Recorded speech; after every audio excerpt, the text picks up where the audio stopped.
A warm welcome to our history show here on Uxbridge FM, and we're pleased to welcome back local historian Ken Pearce for another talk. And today's subject is Hillingdon Churchyard. Hi, Ken. Hello, everybody. Yes, Hillingdon Churchyard. I'm talking about the church at the top of Hillingdon Hill, St. John's. The church dates from Saxon times, so the area immediately around the building has been in use for 1,000 years. An area to the south was added in 1825, and a footpath now divides the two parts. In 2014, the churchyard was untidy, overgrown and neglected. Brambles and stinging nettles abounded. Some of the gravestones were inaccessible. And then a group of people at the church decided to clear and tidy the whole area. And that small team rolled up their sleeves and set to work. The result is a transformation. Today, the churchyard is a neat and attractive garden and a fit setting for the historic parish church. Those people deserve our congratulations, and especially because a number of interesting things have come to light as a result. One large tomb marks the burial place of John Rich, who played a significant role in the history of the London theatre. He opened the New Theatre in Lincoln's Fields, and shortly afterwards the Theatre Royal, Covent Garden, in 1732. But John Rich was not just an owner and manager. He trod the boards himself as a dancer and was known for playing the part of Harlequin. He introduced pantomime into this country and produced the first performance of the Beggar's Opera. In later life, he purchased the Cowley Grove estate in Uxbridge, where Frays Lee is today, and he died there in 1761. Another man involved in the theatrical life of London was Thomas Harris, but he was a businessman who financed the Covent Garden Theatre and never appeared on stage. In 1798, he purchased the Belmont estate in what we now know as North Uxbridge. The existing house was in a poor state, so Harris replaced it with a new home, which stood where Belmont Close is today.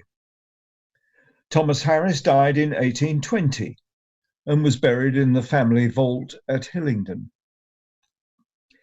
Another gravestone reads as follows: "Here lieth Toby Pleasant. An African born, he was early in life rescued by a gentleman of this parish, which he ever gratefully remembered, and who he continued to serve as a free man, honestly and faithfully to the end of his life. He died on the 2nd of May, 1784, aged about 45 years. What a story that is when you think about it. A young African lad shipped across the Atlantic to slavery, rescued by a local man and given his freedom here in Hillingdon. I doubt whether he ever had a surname, so they gave him one, and he was known as Toby Pleasant. Another person worthy of note is William Perry, who travelled with Captain Cook on his first journey to Australia. Perry had some medical knowledge and was given the post of surgeon's mate. On the journey, the surgeon died, so Perry took over and proved to be very competent, although, of course, he had no qualification. He did later obtain his MD degree and went on to serve in the Royal Navy as a surgeon.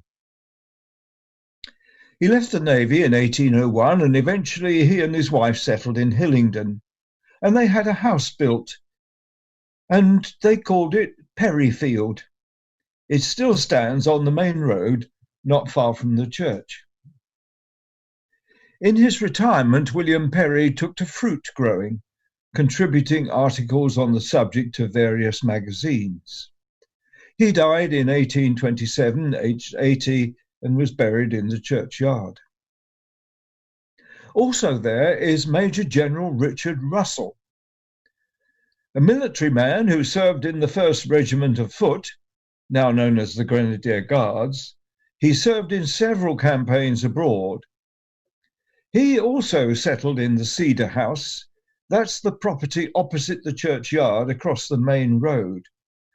But what makes Russell especially interesting is that he was the son of Oliver Cromwell's youngest daughter, and so was a grandson of the Lord Protector of England. Russell died in 1735. The grave of Samuel Reynardson, alas, has not been found, although he too lived at the Cedar House, and his burial is listed in the church register. He was a noted botanist and planted one of the first cedar trees ever to be seen in England, and that's what gave the house its name. It was an enormous specimen. So when it was taken down following storm damage in 1789, its dimensions were recorded. Its girth, 3.5 feet above the ground, was 13 foot 6 inches. The cedar that stands in the ground today is a seedling from that first tree. Reynardson died in 71, leaving his library to the church. But alas, today only one book survives. But it's of special interest because it's what's called a treacle Bible. In Jeremiah chapter 8, verse 22, we usually read, "Is there no balm in Gilead?" But in this particular version, the word treacle has replaced the word balm. That is not so strange as may at first seem, because in the past, honey and treacle were often used for medicinal purposes, and therefore as a sort of balm. While speaking of gravestones, I must mention that several bear a skull and crossbones at the top. And I know that some pupils at the nearby secondary school have jumped to the conclusion that there are pirates buried there. Alas, no. The skull and crossbones are simply a symbol of death and mortality. Some of the gravestones have verses on them which reveal more about those who died. One verse reads, "The Lord preserved my father's life and mine 206 years or more. Kings a ransom great would give, the same could they endure." That's on the grave of Thomas Whittington and his son also Thomas, and they both lived to be 103. But on a sadder note, we find this inscription. "'Twas early on one Sunday night, a dreadful night to me, the thieves got in and stole my wealth and took my life away. They beat and bruised my aged head, a shocking sight to see. It grieved my friends much at the sight. What cruel men there be." And that was following the murder of William Howard in 1816 at the age of 90. Some of the old tombs of well-to-do families have large vaults or chambers underground, holding a number of coffins.